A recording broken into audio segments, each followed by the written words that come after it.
Welcome students to the crash course of 9702 2026। हम करने क्या जा रहे हैं basically we will revise all the chapters quick. It will be a quick revision. मैं बहुत डिटेल में नहीं जाऊंगा to save your time. This video series is for the students जिनने एक दफ़ा कोर्स किया हुआ है but they are lagging somewhere के यार बी तो आ रहा है लेकिन ए ग्रेड पे कैसे जंप करें या सी से बी पे कैसे जंप करें, एग्जामिनर ट्रिक्स क्या हैं, टिप्स क्या हैं, और आप पूरा कोर्स रिवाइज करना चाह रहे हो, आप quick revision. Okay, if you need the detail videos, if you need detail lecture for some topics, तो आई रिकमेंड कि you can go towards the topical series जो कि मैंने अपलोड की हुई है। This video series is for the specially as it is represented the crash course. तो इसमें हम क्विक रिवीजन करेंगे विदाउट वेस्टिंग द टाइम, ताकि आप इन चीज़ों में बोर भी ना हो। सो जस्ट टू समराइज कि हम इन वीडियोज़ में क्या करने जा रहे हैं, we will do the chapter wise revision of entire syllabus, then we will master key concept, definition and formulas.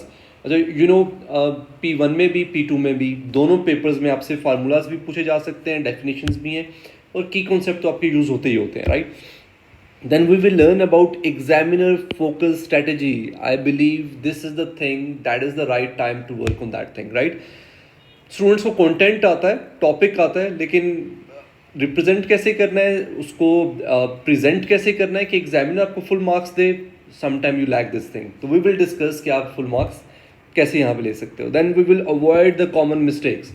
So there are different topics जिसमें डिफरेंट तरह से आपको एग्जामिनर ट्रिक करने की कोशिश करता है, तो वो भी हम डिस्कस करेंगे कहाँ पे क्या डिफिकल्टी है। Okay, so understand what examiner really expect. Okay, so examiner के एक्सपेक्टेशंस क्या हैं, आपने किस चीज़ का आंसर, लेट्स सपोज थ्योरी का क्वेश्चन है 3 मार्कर, आपने कितने पॉइंट्स कवर करने हैं, 2 मार्कर आपने कैसे आंसर करना है, 1 मार्कर में क्या करना है, न्यूमेरिकल पोर्शन है, मैथमेटिकल पोर्शन है, ग्राफ का पोर्शन है, आपने कैसे सॉल्व करना to get the maximum marks. Okay, so this we will discuss, and at the last apply smart tricks to maximize your marks. Okay, so we will discuss कि कैसे हर एक topic में at this point her topic में कुछ चीज़ ऐसी हैं जो कि बहुत रिपीट हो रही होती हैं। There is a sequence, you can easily learn that thing, ठीक है।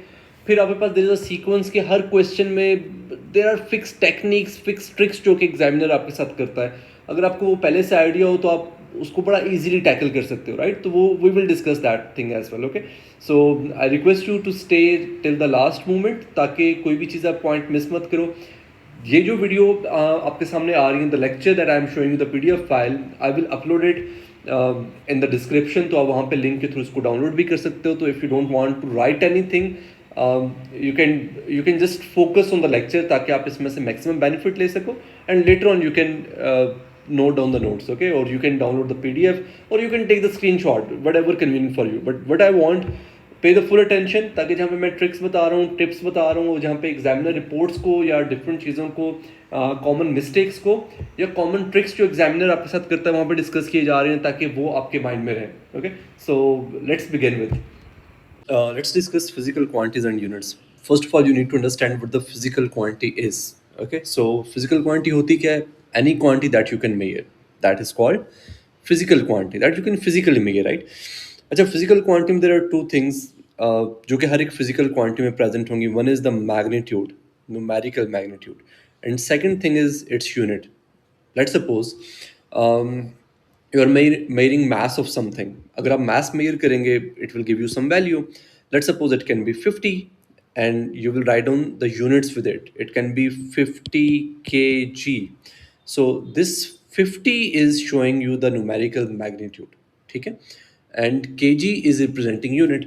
So same as, let's suppose if you write 50 kg and you write 100 kg, they are not same, they have different magnitude. Same as, let's suppose if you write 100 kg or 100 grams, they're also different. तो दोनों चीज़ें matter करती हैं, the magnitude as well and the unit as well. अगर आप एक चीज़ भी चेंज करोगे, the physical quantity itself will be changed. Okay, it will represent a different quantity, different amount of quantity. Okay, so this is how physical quantities work: length है, temperature, electric current, force, time. Okay, so physical quantities have numerical magnitude and the units. Okay, mandatory. Then there is a topic estimation of physical quantities. Okay, I will try to cover few estimations, लेकिन complete estimations को cover करना, it's almost impossible. Okay, so you have a good what you can say ability to estimate the physical quantity. You should have some good observation. Okay, लेकिन वो observation भी आप किसी data के through लेते हो, right? So you should have some basic knowledge about the things, उनकी base पे आप डिफरेंट चीज़ों को एस्टिमेट कर सकते हो। कैसे कर सकते हैं, लेट्स डिस्कस दिस। अच्छा, लेट्स सपोज आपके पास डायमीटर ऑफ एटम है, that is 10⁻⁻10।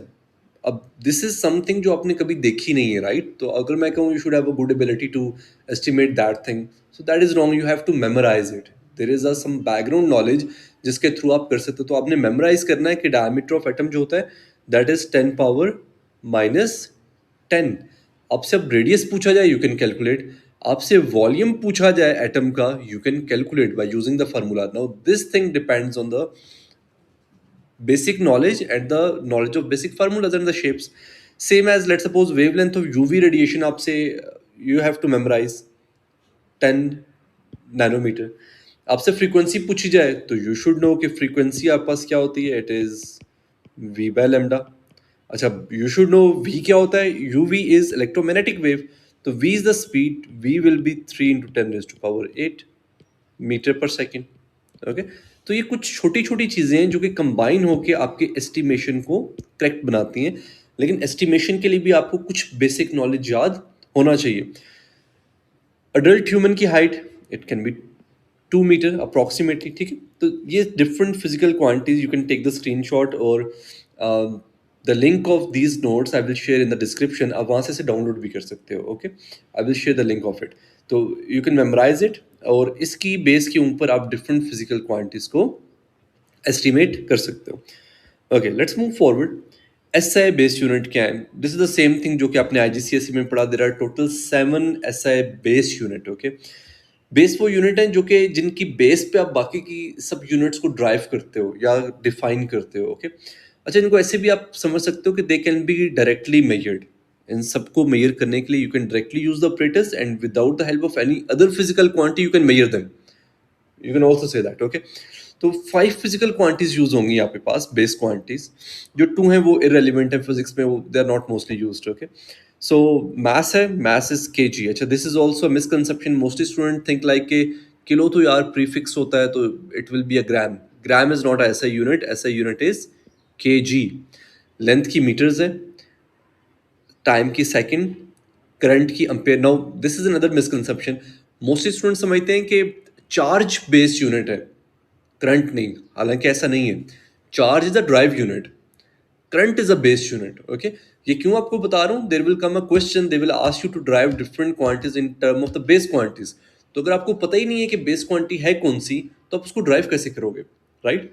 Same as temperature is base quantity and its unit is Kelvin. This is also a misconception. Students think like a Celsius is the SI base unit. SI base unit is not a Celsius, it is Kelvin. Celsius क्यों समझते हैं कि daily life में Celsius use हो रहा है, तो they think like a Celsius ही होगा। Okay, so I hope this portion is understood to you. Okay, basically अगर आपको यहाँ पे कोई चीज़ आपकी गलत है, बेसिक नॉलेज में गलत है, तो व्हाट विल हैपन कि आप हर एक क्वेश्चन में इसकी वजह से मार्क्स लूज कर रहे होगे। Okay, so make sure you know कि कौन सी क्वांटिटी बेस क्वांटिटी और बेस क्वांटिटी की यूनिट्स, ऐसे बेस यूनिट्स क्या है। Then there is a drive units. Okay, drive units can any unit apart from the table shown above that will be a drive unit. Okay, so इसमें आप पास I have given you the example, जैसे कि force की example आप ले सकते हो, force is mass time acceleration। लेकिन अगर आप इसमें भी देखो तो इसमें ये base unit है mass, this acceleration is also a drive unit। Okay, अच्छा, ड्राइव यूनिट की आप यूनिट्स कैसे फाइंड करते हो? Very easy, it's from the formula. आप जैसे कि देखो वेलोसिटी भी ड्राइव यूनिट है, तो वेलोसिटी की आपके पास रिलेशन होता है change in displacement something over time.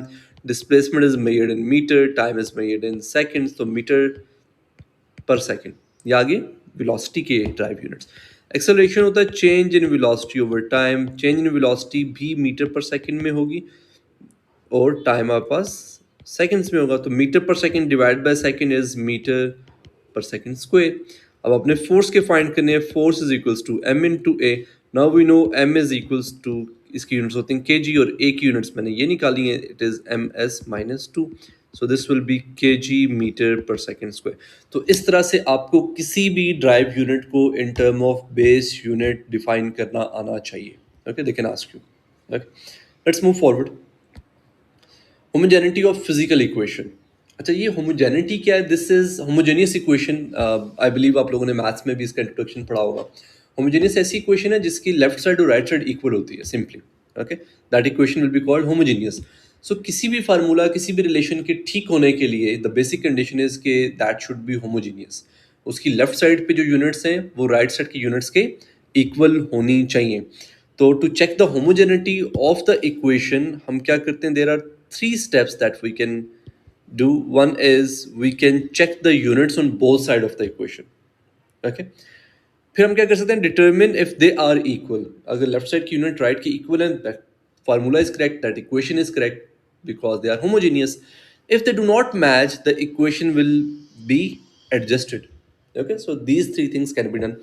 ये एग्जांपल साथ शो हो रही है स्क्रीन पे आपके कि the speed of the sound is given by this equation. और आपने क्या करना है जी? आपने बताना कि this symbol, this is called, this is gamma, इसकी यूनिट्स नहीं है, आपने प्रूफ करना है। ओके, अच्छा, they can also ask you कि इसके यूनिट्स फाइंड करो। ये तो रिलेशन ही ऐसा गिवन है आपको जिसमें इसके यूनिट है ही नहीं। कोई फिजिकल क्वांटिटी, लेट्स सपोज एक फार्मूला हो सकता है कि F is equals to G m1 m2 divide by D square. They can give you this relation और कह सकते हैं कि इस G के यूनिट्स फाइंड करो। अच्छा, ये रिलेशन आपने एएस में नहीं पढ़ा, दिस कम्स इन A2, लेकिन आपको फार्मूला की नॉलेज नहीं चाहिए। दे विल टेल यू कि एफ फोर्स शो कर रहा है, एम मास शो कर रहा है, डी डिस्टेंस शो कर रहा है। आपने जी के यूनिट्स निकाले हैं, तो व्हाट यू विल डू, आप जी को सब्जेक्ट बनाओगे। तो G can be written as F into D square divide by m1 m2। अब इन सब के यूनिट्स पुट कर दो, फोर्स के यूनिट पुट कर दो के जी मीटर पर सेकेंड स्क्वायर, डिस्टेंस के यूनिट पुट कर दो, मास के कर दो, सिंप्लीफाई करो, जो भी यूनिट्स राइट साइड पे आएंगे वो यूनिट्स क्या होंगे? जी के यूनिट्स होंगे। That is one way. Second way is, जो क्वेश्चन इस तरह का आ सकता है, दिस टाइप। आप रीअरेंज मत करो, आप जहाँ पे जो यूनिट्स है लेफ्ट हैंड साइड को सॉल्व कर लो। लेफ्ट हैंड साइड पे क्या है मेरे पास? वेलोसिटी है। Velocity I know it is metre पर second. Okay, right hand side पे मेरे पास क्या है? राइट हैंड साइड पे मेरे पास है square root gamma P over rho. अब पी क्या आपके पास? P is the pressure, rho is the density. अब पी की यूनिट्स पुट करो, रो की यूनिट्स पुट करो। गैमा विल स्टे हेयर जैसे कि है। पी होता है आपके पास फोर्स ओवर एरिया, फोर्स की यूनिट यहाँ आएंगी, एरिया की यूनिट सिंप्लीफाई करो, you will put here. Okay, let's suppose जो भी आंसर आता है इसका। डिवाइड बाय डेंसिटी होता है मास पर यूनिट वॉल्यूम, उसकी यूनिट्स निकालो, वो यहाँ पुट कर दो। इसको सिंप्लीफाई करो, you will see left hand side और राइट हैंड साइड ये सब यूनिट्स कट जाएंगी, nothing will be left. Okay, तो गैमा आपके पास क्या प्रूव हो जाएगा? It has no units. I'm not going into detail, that will be covered into the separate video. I'm just going through the, because this is the revision phase, अगर मैं इसकी detail में जाऊंगा तो ये वीडियो बहुत ही लेंथी हो जाएगी। Okay, so I just want to give you a glimpse of everything. Moving next, power of tens, prefixes. अच्छा, ये भी क्वेश्चन स्टूडेंट से पूछते हैं कि कौन कौन से प्रीफिक्स हमने याद रखने हैं। तो ये जो टेबल आपके सामने, you can take the screenshot और again you can download the notes. आपको ये सब प्रीफिक्सेस याद होने चाहिए। Okay, they are given in your syllabus of A levels. तो power of 10 are number that can be achieved by multiple and sub-multiples. ठीक है, tera, giga, mega, kilo, centi, milli, micro, nano and pico. You have to memorize them. Okay. Okay. Then there is a random and systematic error. अच्छा, first thing you need to understand कि error होता क्या है। Errors आते हैं जब आप कोई भी measurement लेते हो, और कोई भी मेजरमेंट लेने का मकसद क्या होता है? किसी भी चीज की ट्रू वैल्यू को फाइंड करना। Let's suppose I give you this object, मैं आपसे, आपने मेजर नहीं किया, मैं पूछता हूँ जी बताएं आप इसका मास क्या है। Someone will say it is 2 kg, someone will say it is 3 kg, someone can say it is 5 kg। अच्छा, टू नो कि कौन करेक्ट है, ट्रू वैल्यू क्या है, what you will do, you will measure it. आप इसको balance पे place करोगे। ओके, सो अगर इसकी एग्जैक्ट वैल्यू आ गई, ट्रू वैल्यू आ गई जो कि इसकी एक्चुअल में थी, तो your answer is correct. But there is a chance कि आपकी जो वैल्यू आपने मेजर की है और जो वैल्यू इसकी एक्चुअल में थी, द ट्रू वैल्यू, उन दोनों में डिफरेंस हो। सो वो difference is called the error. Okay, and errors are of two types, one is the random error and the second is the systematic error. अच्छा, random error जैसे कि इसके name से शो हो रहा है आपको, there will be a randomness. Sometime let's suppose true value थी, for example true value was 2 kg, आपने रीडिंग ली एक दफ़ा आ गई 2.2 kg, एक दफ़ा आपने रीडिंग ली 1.9 kg आ गई, एक दफ़ा आपने रीडिंग ली 2.1 kg आ गई. Okay, so there is a randomness. कोई इक्वल सीक्वेंस नहीं है, कोई सब वैल्यूज प्लस नहीं है, सब वैल्यू माइनस नहीं है, कुछ ज़्यादा है कुछ कम है. So this is a random error. Okay, so अच्छा, मैथ्स में मोस्टली रैंडम एरर कम आता है, but it can occur in any reading. Okay, so जब भी रैंडम एरर आएगा तो आपके पास क्या होगा, आपकी जो प्रिसिजन है, this affect the precision of the measurement. आपने याद रखना, प्रिसिजन मल्टीपल वैल्यूज पे होती है, एक सिंगल रीडिंग पे प्रिसिजन का कोई इफेक्ट नहीं होता. प्रिसिजन क्या बेसिकली कि आपकी वैल्यूज का स्प्रेड कितना है, तो जितनी रैंडमनेस ज़्यादा होगी उतना स्प्रेड ज़्यादा होता जाएगा, right. So it affect the precision of the reading, और आप इसकी प्रिसिजन को या आप अपनी रीडिंग को, रैंडम एरर को रिड्यूस करने के लिए क्या कर सकते हो, you can repeat measurement several time and calculate the average from them. ये आपने अपने P3 के पेपर के लिए बहुत ज़्यादा करते हैं. जब भी आप टाइमिंग एक्सपेरिमेंट कर रहे होते हैं तो टीचर विल सजेस्ट यू कि टेक मल्टीपल रीडिंग्स. आप टाइम की 2-3 रीडिंग्स लो and then find the average. क्यों? To reduce the random error, right, simply. Okay, moving forward, systematic error. अच्छा, सिस्टमैटिक एरर आता है बेसिकली फॉल्टी इंस्ट्रूमेंट की वजह से. इंस्ट्रूमेंट में फ्लॉ हो सकता है या आपकी टेक्निक में फ्लॉ हो सकता है, राइट. अच्छा, सिस्टम एरर जब भी आएगा you will see all positive और ऑल नेगेटिव वैल्यूज. मीन सब वैल्यूज जो आपकी, लेट्स सपोज ट्रू वैल्यू थी आपके पास, वो थी 2 kg. आपने रीडिंग ली, तो जो रीडिंग आपके पास आ रही है वो आ रही है 3 kg, लेट्स सपोज. एक और कोई मैथ है, उसकी वैल्यू है 20 kg, उसकी आप रीडिंग लेते हो, आपके पास आता है 21 kg. तो आप देखो आपकी ट्रू वैल्यू और जो मेजर वैल्यू है, दोनों में यहाँ पे भी कितना डिफरेंस था, ये +1 है और ये भी +1 है, तो सारी प्लस प्लस वैल्यूज हैं. अच्छा, ऐसा भी हो सकता है कि आपने लेट सपोज लेंथ मेजर की, लेंथ एक्चुअल वैल्यू थी 30 सेंटीमीटर, आप मेजर करते हो आती है 29 सेंटीमीटर. एक और की एक्चुअल वैल्यू थी 40 सेंटीमीटर, आप मेजर करते हो आती है 39 सेंटीमीटर. तो ये भी -1 है, ये भी -1. तो all values will be plus और all values will be minus. इस तरह का एरर क्या होता है, systematic error. You will see a constant difference in the values. Okay, और आप इसको एडजस्ट भी बहुत इजीली कर सकते हो कि जब आपको सीक्वेंस नजर आ जाता है कि यार मेरी ट्रू वैल्यू में और जो मेरी मेजर्ड वैल्यू है उसमें इतना कंसिस्टेंट डिफरेंस आ रहा है, वो डिफरेंस आप नोट करो और वो अपनी वैल्यूज में से प्लस या माइनस कर दो. ओके, जैसे इस एग्जांपल को अगर मैं कहूँ, मुझे पता है जो भी मैथ्स में मेजर करूँ वो +1 है.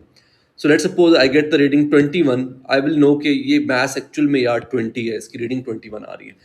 अगर मेरे पास रीडिंग आ रही है 51, आई विल नो कि ये एक्चुअल में 50 है, 51 नहीं है, क्योंकि इसमें +1 का है. Okay, so that is how you can adjust that thing. Okay, okay, so this is the graph how we can discuss the precision and accuracy. Okay, अच्छा, आपने याद रखना है आपके पास these are the number of measurements, y axis पे हम show करें, यहाँ पे वैल्यू हम शो करें. अच्छा, this is the true value जो कि डॉटेड लाइन से शो किया, ठीक है. अच्छा, आपके पास जितनी वैल्यू स्कैटर्ड होंगी, जितना स्प्रेड ज़्यादा होगा, उतनी वो लेस प्रिसाइज होंगी. जितना स्प्रेड ज़्यादा होगा उतनी वो लेस प्रिसाइज होंगी. ओके, और जितना आपके पास वो ट्रू वैल्यू से दूर होंगी उतनी लेस एक्यूरेट होंगी, ठीक है. तो अगर आप इस चीज़ को देखो, ये ब्लैक ग्राफ, इसका स्प्रेड बहुत ज़्यादा है, राइट, बहुत मल्टीपल. आप देखो यहाँ से लेके यहाँ तक पूरी इसकी रेंज आ रही है. This is not precise, spread बहुत ज़्यादा है, ठीक है. लेकिन एक्यूरेट क्या होता है कि उसकी जो मीन वैल्यू जब आप एवरेज लोगे तो बिल्कुल ट्रू वैल्यू पे आए. तो अगर आप इसकी पूरी की एवरेज लो, आप देखो इसकी पीक यहाँ पे आ रही है. Exactly dotted line is showing you, let me label this is the true value. इसकी पीक एग्जैक्टली ट्रू वैल्यू पे आ रही है, तो दिस इज एक्यूरेट. ये एक्यूरेट है, प्रिसाइज नहीं है. स्प्रेड बहुत ज़्यादा है इसमें, राइट, रैंडम एरर बहुत ज़्यादा, यू कैन से. ओके, इसी तरह से आप अगर ये रेड वाला देखो, ये चीज़, इसका स्प्रेड भी ज़्यादा है, राइट. सो ये भी इट्स नॉट प्रिसाइज. इसकी पीक भी ट्रू वैल्यू के पास नहीं है, दूर है काफ़ी. So it's not precise, not accurate. Okay, अगर ये ब्लू वाला आप ग्राफ देखो, इसकी पीक बहुत शार्प है, इसका स्प्रेड कम है. स्प्रेड कम है, it's mean it is precise. Value spreaded नहीं है, इतनी रेंडमनेस इतनी नहीं है इनमें, राइट. लेकिन ये एक्यूरेट नहीं है, ये ट्रू वैल्यू से बहुत दूर है. Okay, so this is how you can जज कि वैल्यू प्रिसाइज है, एक्यूरेट है, या प्रिसाइज भी नहीं है, एक्यूरेट भी नहीं है. Okay, so there can be different possibilities. Then there is another thing that is called zero error. अच्छा, जीरो एरर भी आपके पास, you can say it's a systematic error. आप जिस इंस्ट्रूमेंट से रीडिंग ले रहे होते हो वो इंस्ट्रूमेंट फॉल्टी होता है. लेट्स सपोज आपने बैलेंस से मैथ्स मेजर करना था, और अगर अभी आपने बैलेंस के ऊपर कोई मैथ्स प्लेस ही नहीं किया and the balance is showing you some reading, तो वो उसमें जीरो एरर है, राइट. वहाँ पे जीरो आना चाहिए था लेकिन आपको कुछ और रीडिंग आ रही है. ठीक है, तो आप जब भी जीरो एरर होगा तो आप अपनी हर रीडिंग में से जीरो एरर को एडजस्ट करते हो. Okay, then precision accuracy can be discussed in term of this bullseye diagram form. ठीक है, इसे हम क्या कर सकते हैं. अब देखो, what the target is, let's discuss one by one. This red line is the target, और आपके पास दीज ब्लू डॉट्स जो है कि जो आपने ट्राई किए हैं, इस पे जो आपने हिट्स किए हैं. ठीक है, अच्छा, ये सब they are very close to each other, they are not, the spread is very less. So spread कम है, it's mean they are precise, इसमें रैंडमनेस नहीं है. ठीक है, सेकंड, ये टारगेट के भी क्लोज हैं, it's mean they are accurate. अगर आप यहाँ पे आओ तो ये आपके पास इनमें स्प्रेड बहुत ज़्यादा है. दे आर स्प्रेडेड, कुछ राइट हैं, कुछ लेफ्ट हैं, कुछ अप है, कुछ डाउन है. So they are not precise, they are spreaded, randomness ज़्यादा है. But if you take the average, you will see average इनका mid में बनता है. So they are accurate. Same as this is precise क्योंकि इनमें spread नहीं है, they are close with each other, लेकिन ये true value से बहुत दूर है. So they are not accurate. And here ये true value से भी बहुत दूर है और spread भी बहुत ज़्यादा है. तो ये ना precise है और ना ही आपके पास accurate है. Okay? Let's move forward. Okay, the next thing is uncertainty. Okay, so uncertainty क्या होता है बच्चों? Basically, uncertainty, first thing, it's not error. That you need to understand. Student mostly जब भी पूछा जाए क्लास में, the first answer is always, sir, this is the error. No, uncertainty is not error. Error is something आप कह सकते हो जो कि रिड्यूस किया जा सकता है या रिमूव किया जा सकता है, लेकिन अनसर्टेनिटी को रिमूव नहीं किया जा सकता. Okay, uncertainty is the limitation of the operators. आपने जो भी रीडिंग ली, you can't be 100% certain about it, there is human limits. Okay, तो आपके पास लीस्ट काउंट मोस्टली डिफाइन करता है कि आप कितना अनसर्टेन होगे उसके रीडिंग के बारे में. So there is always a degree of uncertainty when the measurements are taken. The uncertainty can be thought of as the difference between the actual reading taken and the true value. Okay, and the uncertainties are not same as the error. This is very important thing. Okay, okay.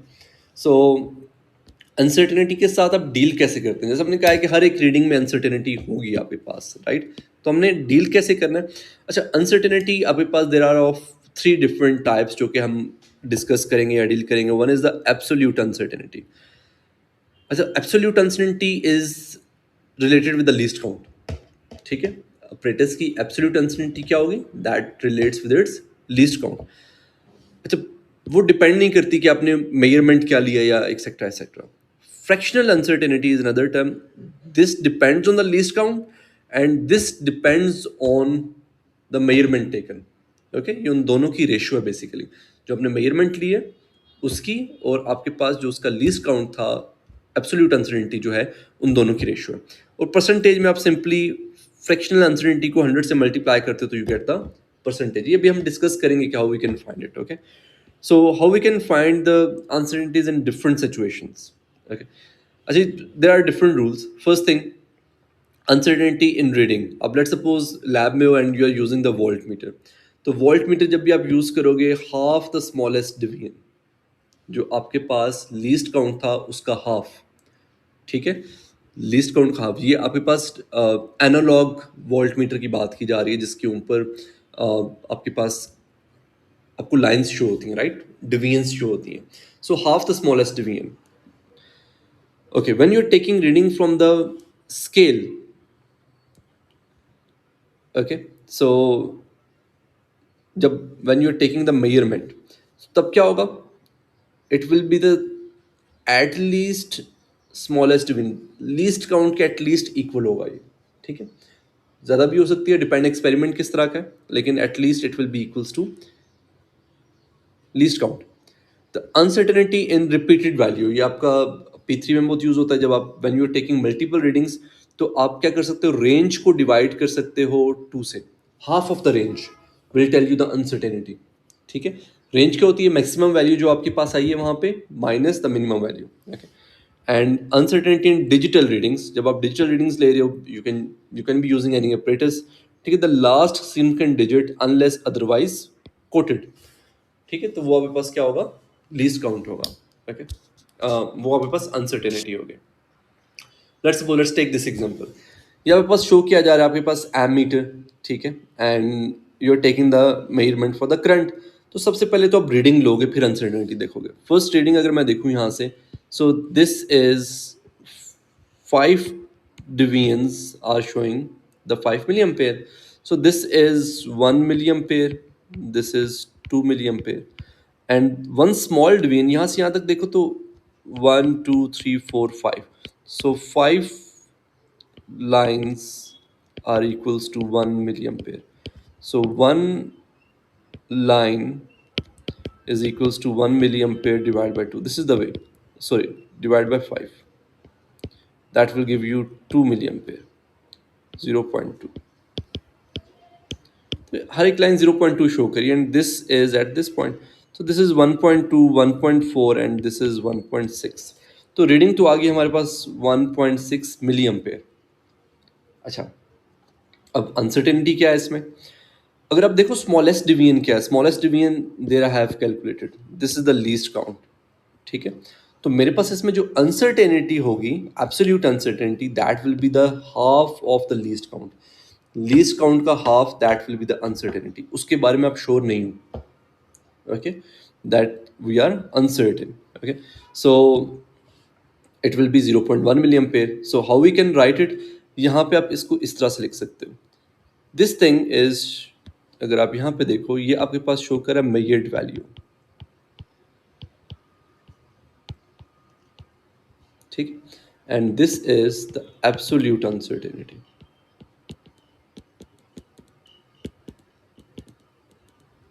Okay, so this is the way to represent it, plus minus. Okay, अच्छा, जब आप fractional uncertainty find करोगे, what you will do, आप simply absolute uncertainty को divide कर दोगे value के साथ। ठीक है, ये आपके पास जो अनसर्टेनिटी है 0.1, that will be simply divide by the measured value 1.6, ये यहाँ पे आ गया, and this will give you 1/16. Preferred way is to write down in decimals, so you should write it down. Let me, it will be 1 divided by 16 is 0.06. So this should be written as 1.6 plus minus 0.062 milliampere. Okay, this is the proper way. And when you have to find the percentage uncertainty, अपनी value को simply 100 से multiply कर दो। जो आपके पास ये value थी, where it is this one, this will be multiplied with 100, so this will give you 6.2%. so you can also write this thing in that form. Okay, moving forward, how we can combine the uncertainties. अच्छा, अब uncertainty आपने एक value की तो लिख ली, okay, current था आपने find कर लिया, लेट्स सपोज वोल्टेज है आपने वो भी फाइंड कर लिया। अब वो कहा जाता है रेजिस्टेंस का फाइंड बताओ अनसर्टेनिटी क्या हो गया। अब रेजिस्टेंस को कैलकुलेट किया जा रहा है with the help of voltage and the current. तो रेजिस्टेंस की अनसर्टेनिटी डिपेंड करती है करंट की, और वोल्टेज की अनसर्टेनिटी, तो there can be different scenarios like this. Okay, so let's discuss them one by one. First हम डिस्कस करने जा रहे हैं कि how we can deal with them when the physical quantities are added और subtracted. कैसे deal करेंगे इसे, कैसे डील करेंगे जी। First of all, let's suppose the example is, let's suppose you have a tyre जिसका आपको डायमीटर गिवन है। ठीक है, उसका आउटर डायमीटर भी गिवन है आपको, ये आउटर डायमीटर आपके पास है। Okay, that is 55.0 plus minus 0.5, और इनर डायमीटर भी आपको गिवन है, that is 21.0 in plus minus 0.7। ये दोनों चीजें you have, they are given. आपको कहा जा रहा है आप डिफरेंस इन डायमीटर बताओ, आपने फाइंड करना है, डिफरेंस इन डायमीटर फाइंड करना है। Okay, so pretty easy, simply आप क्या करोगे, आप दोनों वैल्यूज को, ये 21 है ये 51 है, दोनों को आप सब्ट्रैक्ट कर दो, यू विल गेट 34। तो इन दोनों डायमीटर्स का डिफरेंस क्या है, 34.0 सेंटीमीटर। ओके, लेकिन अब ये जो 34.0 है, इसमें अनसर्टेनिटी कितनी है, that we have to decide. अगर आप देखो, इसमें अनसर्टेनिटी थी 0.5, और इसमें अनसर्टेनिटी थी 0.1। तो इस 34.0 में अनसर्टेनिटी जो होगी इन दोनों अबव अनसर्टेनिटीज का एडिशन होगा। अब सिंपली इन दोनों को ऐड कर दोगे 0.5 प्लस 0.7, ठीक है, like this, and you will get 1.2। तो this is the final thing that you got, 34.0 plus minus 1.2 centimetre. और आप इसको ऐसे लिख सकते हो, ठीक है। तो जब भी फिजिकल क्वांटिटीज ऐड होंगी या सब्ट्रैक्ट होंगी, एब्सोल्यूट अनसर्टेनिटीज को आप हमेशा ऐड करोगे, okay. Moving forward, physical quantities multiply भी हो सकती हैं और डिवाइड भी हो सकती हैं। What you will do in that scenario, ठीक है। Let's take some example. The car is moving, आपके पास क्या गिवन है, आपको डिस्टेंस गिवन है, मेड वैल्यू भी है और आपके पास एब्सोल्यूट अनसर्टेनिटी भी है और आपके पास टाइम भी गिवन है। अच्छा, कीप इन माइंड ये मल्टीप्लिकेशन और डिवीजन दोनों के लिए सेम केस है, ओके। आपने क्या फाइंड करना है, आपने स्पीड फाइंड करनी है, relation we know, this is the relation. अच्छा, मैं क्या कर सकता हूँ, I know speed simply find करने के लिए it will be 50.0 divided by 5.00, that will give me 10.0 metre पर सेकेंड। लेकिन इस 10.0 मीटर पर सेकेंड में अनसर्टेनिटी कितनी है ये मैंने फाइंड करना है, okay. Now to find this thing the rule is कि आप हमेशा फ्रैक्शनल अनसर्टेनिटीज को ऐड करते हो या आप परसेंटेज अनसर्टेनिटीज को ऐड करते हो। यहाँ पे लिखा हुआ सिर्फ फ्रैक्शनल है, सॉरी परसेंटेज है। आप इसमें let me write it down, और फ्रैक्शनल अनसर्टेनिटीज,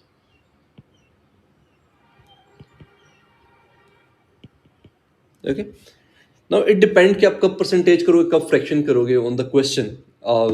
लेकिन अगर आपने इसको स्टैंडर्ड फॉर्म में लिखना है तो fractional uncertainty is always preferred. तो फ्रैक्शनल अनसर्टेनिटी आप लिख सकते हो इसे कि fractional uncertainty of v, okay. मैं से शॉर्ट फॉर्म में लिख रहा हूँ, okay, so I hope you understand. Fractional uncertainty of, अच्छा कौन कौन सी क्वांटिटीज हैं फार्मूला में, डिस्टेंस है और टाइम है। तो डिस्टेंस की अनसर्टेनिटी आ जाएगी of d plus fractional uncertainty of t, this will be a relation, okay. अच्छा, फ्रैक्शनल अनसर्टेनिटी ऑफ v क्या होगी, it will be delta v by v, ये फार्मूला हमने ऊपर देखा है, राइट। और फ्रैक्शनल अनसर्टेनिटी ऑफ d क्या होगी, डेल्टा d बाय d, और same delta t by t। अच्छा, हमने फाइंड क्या करना था, ये चीज़ हमने फाइंड करनी है असल में, ओके। और बाकी सब चीज़ें हमें पता है, so we can just put the values. So delta v, मैं भी v को यहाँ रहने दे रहा हूँ और v मैंने फाइंड किया हुआ है, v इज 10.0। डेल्टा d मेरे पास कहाँ है, डेल्टा d यहाँ पे है 0.1, और d क्या है, दिस इज 50, ठीक है। इसे आप ऐसे भी याद रखते हो, बड़ी छोटी वैल्यू ऊपर आती है और बड़ी वैल्यू हमेशा डिवाइड हो रही होती है इसमें, okay. And then this is 0.05 and this is 5.0। so you will do the calculation, ये सारी चीज़ आपके पास इक्वल आएगी किस चीज़ के, राइट वाली साइड जो है, this will B 0.012।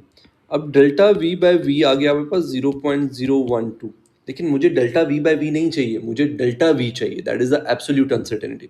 So delta v will be equals to, ये स्टेप मोस्टली स्टूडेंट मिस कर देते हैं इन पे, 0.012। अच्छा, इसकी वैल्यू मुझे पता थी पहले से ही, 10.0 ये लिखा हुआ है मैंने यहाँ पे, okay, so this will be multiplied by 10.0, so this will give me 0.12 metre पर सेकेंड। अब मेरे पास दोनों चीज़ें आ गई हैं, this thing is delta v and where is the v, there is the v, so now I can write it down as v is equals to 10.0 plus minus 0.12 and with the units, that is metre पर second, okay, this is the final form. So कोई भी multiply divide हो रही हूँ आपके पास physical quantities, you can use this method, okay. Let's move forward. Next आपके पास there can be a case कि क्वांटिटीज मल्टीप्लाई भी हो रही हैं, डिवाइड भी हो रही हैं और उनके ऊपर स्क्वायर, क्यूब या कोई पावर फैक्टर भी है, तो उसके लिए there is a power rule. अच्छा, सब सेम चीज़ें होंगी, फ्रैक्शनल अनसर्टेनिटी आप यूज़ करोगे या परसेंटेज अनसर्टेनिटी, सिर्फ जो आपके पास क्वांटिटी है जिसके ऊपर पावर है उसकी फ्रैक्शनल या एब्सोल्यूट अनसर्टेनिटी उस पावर फैक्टर से मल्टीप्लाई हो जाएगी. फॉर एग्जाम्पल आपने वॉल्यूम फाइंड करना है and you have the radius like this. Okay, अच्छा ये तो सिंगल क्वांटिटी है. There can be a complex question, वो हम टॉपिकल की वीडियोस में मैंने कवर किया हुआ है. You can go there and watch it. Okay, अच्छा तो अगर आपने लेट सपोज ऐसे करना है तो आप क्या कर सकते हो, पहले तो वॉल्यूम फाइंड कर लो simply. v is equals to 4/3 pi r की वैल्यू आपके पास ये 2.50 का होल क्यूब. ठीक है, अच्छा जब आपके पास ये वैल्यू है तो when you do the calculation, let me see क्या आता है बस 65.5 centimetre cube. Okay, but the challenge is अब मैंने डेल्टा वी फाइंड करना है. डेल्टा वी एब्सोल्यूट अनसर्टेनिटी चाहिए जी हमें. अब हम क्या करेंगे, हम delta V absolute fractional uncertainty of V is equals to 3 times fractional uncertainty of R. ये 3 कहाँ से आ गया? This 3 is coming from there. This is called the power factor. आपकी फ्रैक्शनल अनसर्टेनिटी पावर फैक्टर से मल्टीप्लाई हो जाएगी. अब आपने क्या करना है, आपने डेल्टा वी फाइंड करना है. तो डेल्टा वी आपने ऊपर फाइंड कर लिया था 65.5 is equal to 3 into delta r by r is 0.02 divide by 2.50 and you can calculate the delta v. Okay, it's we already discuss this. Okay, let's move forward.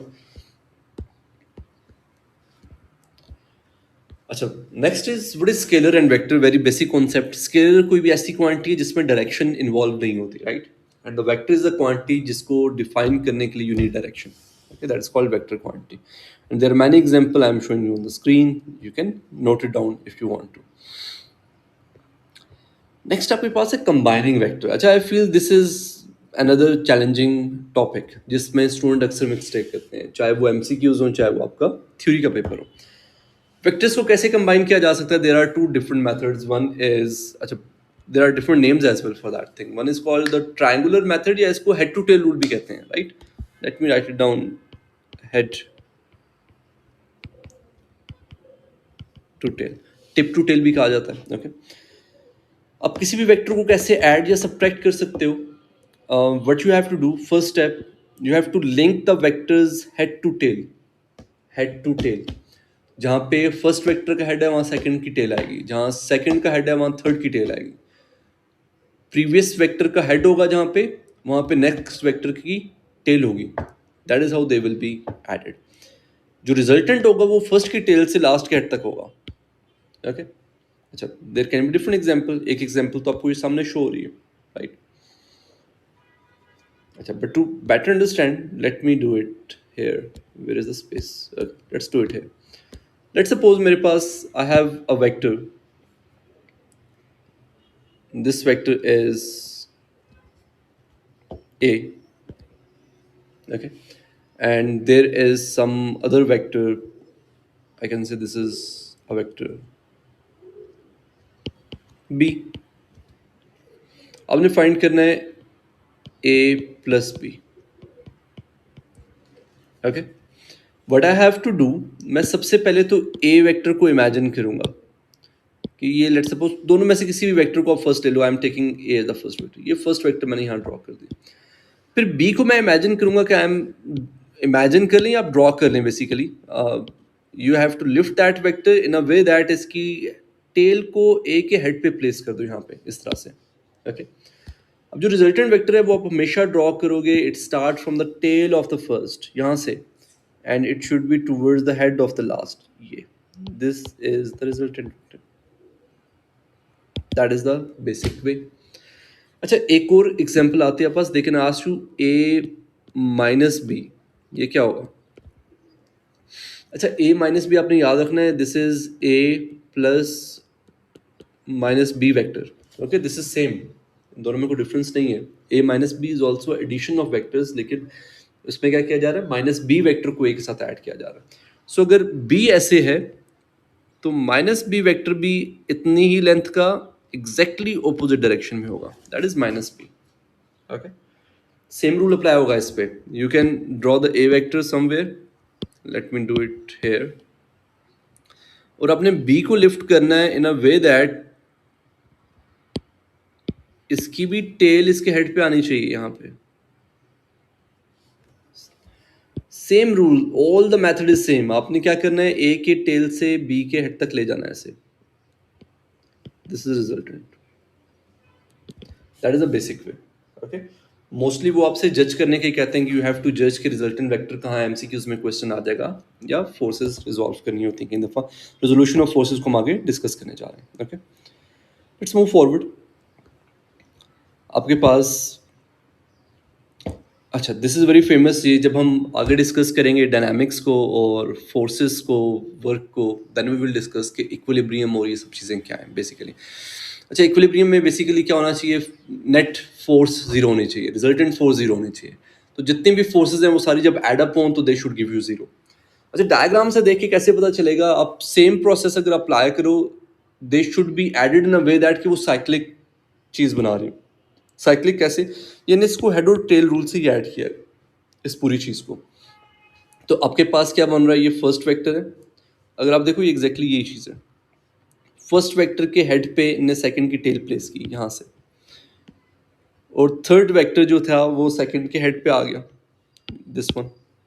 अगर आप देखो, ये this is cyclic वे, जहाँ से first start हुआ था last वाला वहाँ पे जाके एंड हो रहा है। तो रिजल्टेंट क्या होगा, it will be zero, this thing will be in equilibrium. Okay, इसको if you want I can draw it in different way as well. Let's suppose मैं कोई भी वेक्टर और सेलेक्ट कर लेता हूँ। वहाँ पे एग्जाम में मोस्टली आपको F1 F2 F3 गिवन नहीं होगा, there will be different names, weight हो सकता है, टेंशन हो सकता है। Okay, so let me do it exactly. मैं यहाँ पे ट्रेस करता हूँ पहले, और फिर मैं इसको जैसे मैंने पहले ही किया, I will try to lift that thing. ठीक है, ये क्या था आपके पास, दिस इज F3। ठीक है, so you can make it here, या आपने F3 बना दी। ठीक है, अब मैं क्या करूँ, आई कैन F1 ले लो, F2 ले लो, your choice. Let suppose if you say मैं F2 ले लेता हूँ। I am just trying to solve it differently. Okay, just to show you कि आप जैसे भी करो आंसर सेम आएगा। F2 को आपने यहाँ पे ड्रॉ करना है ऐसे कि इसकी टेल प्रीवियस वेक्टर के हेड पे आ रही हो। जब थर्ड वेक्टर क्या है हमारे पास, third vector is basically F1, this is F1। Let me trace this one as well. इसको कहाँ आना चाहिए जी बेटा, कहाँ आएगा ये, it will be on the head of F2। इसकी टेल F2 के हेड पे रखनी है आपने। If you place it there, you will see it's the same thing. इसमें भी क्या हुआ, लास्ट का हेड जहाँ पे है वहाँ पे फर्स्ट की टेल है, रिजल्टेंट क्या आएगा, जीरो। ठीक है, आप देखो ये सेम शेप है, दोनों में कोई डिफरेंस नहीं है ऐसे, इसी का रिप्लिका बन गया। Okay, so whenever the vectors are in that way, उनका रिजल्टेंट क्या होता है, जीरो। तो आपसे let's suppose you have the MCQ और आपसे पूछा जा रहा है which one will be in the equilibrium, या किसमें फोर्सेस जीरो हो रही हैं, या if they ask you which one is not in the equilibrium, you will check कि उनको अगर आप ऐड करो विद दिस ट्रायंगुलर मेथड और with the head to tail rule, क्या वो सारे साइक्लिक वे में आ रहे हैं या नहीं आ रहे। अगर वो आ रहे हैं, the resultant will be zero, और अगर वो नहीं आ रहे, the resultant will not be zero, they will not be in equilibrium. Next बेटा, रिजॉल्विंग वेक्टर। अच्छा, resolving vector is basically what you can से the components of vector. Component क्या होता है, वेक्टर जिस चीज से बना हुआ है, या ऐसे वेक्टर्स जो कि उस वेक्टर को बना सकते हैं। कैसे बना सकते हैं, ऐड करके, राइट। ऐसे वेक्टर्स जिनका कंबाइन इफेक्ट उस वेक्टर के इक्वल हो, that can be called as a resultant vector. ठीक है, अगर मैं देखूं आपके पास, this is the force. Okay, अभी हमने रूल किया कि आप फर्स्ट वेक्टर ड्रॉ करो, सेकंड को ऐसे प्लेस करो कि उसके हेड पे हो उसकी टेल, रिजल्टेंट क्या होगा, फर्स्ट की टेल से लास्ट के हेड तक। अगर मैं वो सेम प्रोसेस करूं, let's suppose if I have one vector like this, और एक और वेक्टर ड्रॉ करूं जो कि इसके हेड से स्टार्ट हो रहा है, और ऐसे ये वन वेक्टर, ये टू वेक्टर, तो इसका रिजल्टेंट एग्जैक्टली ये चीज बनेगी जो कि आपके सामने ड्रॉ हुआ है। तो मैं कह सकता हूं कि ये जो वेक्टर एफ है, ये इन दोनों वेक्टर्स का सम हो सकता है, वेक्टर वन और वेक्टर टू का। ये जो वेक्टर वन है, इसको हम नाम देते हैं एक्स कंपोनेंट, क्योंकि ये एक्स एक्सिस के अलॉन्ग है, और इसको हम नाम देते हैं वाई कंपोनेंट। अच्छा, इनको परपेंडिकुलर कंपोनेंट्स भी कहा जाता है, क्यों, ये मैंने 90 डिग्री पे एक दूसरे के अरेंज किए। ओके, और इन पे सब वो रूल्स अप्लाई होते हैं जो कि आप ट्रिग्नोमेट्री में एक ट्राइंगल पे, राइट एंगल ट्राइंगल पे कर सकते हैं। ओके, सो इसका मैग्नीट्यूड हमने फाइंड करना हो तो you can use the Pythagoras theorem that f is equals to square root of x square plus y square. ठीक है. Moving forward they are showing you the x vector and y vector. अच्छा, x को जब भी आप find करोगे it will be f cos theta and this will be f sine theta. अच्छा, ये थोड़ा सा चेंज भी हो जाता है मोस्टली. अच्छा, बेसिक मैथ्स के रूल में मैं नहीं जाऊँगा कि आप बेस कब लेते हो और आप परपेंडिकुलर कब लेते हो. How you can memorise this thing, जब भी, अच्छा this the vector is itself, ये तो वेक्टर खुद है और ये वेक्टर का एंगल गिवन है आपको. अब there are two components, one is this, one is this. This component is attached with this angle. जो कंपोनेंट एंगल के साथ अटैच है वो हमेशा कॉस होगा. जो कंपोनेंट एंगल के साथ अटैच है उसको हमेशा कॉस लोगे. ठीक है, क्योंकि देर आर सम एग्जाम्पल जिसमें आपके पास वाई कंपोनेंट को भी आप कॉस ले रहे होते हैं. क्यों? आपको एंगल ये गिवन होता है समटाइम. तो अगर लेट्स सपोज मैं कहूँ कि let's do it that way, let's suppose ये ऐसे आ गए पास, this is one vector, this is the other component, let's suppose this is the fy, this is the fx और आपको थीटा ये गिवन है. तो अब इसमें क्या होगा? इसमें fy is equals to this is let's suppose f cos theta and this is equals to f sin theta. तो थिंग्स आर चेंज. अगर आपने रट्टा लगा लिया कि जी x कंपोनेंट हमेशा cos होगा, y कंपोनेंट हमेशा sin होगा, your question will be wrong. आपने क्या याद रखना है? जब भी जो कंपोनेंट आपका एंगल के साथ अटैच है दैट विल बी कॉस, दूसरा ऑटोमेटिकली साइन हो जाएगा. ओके.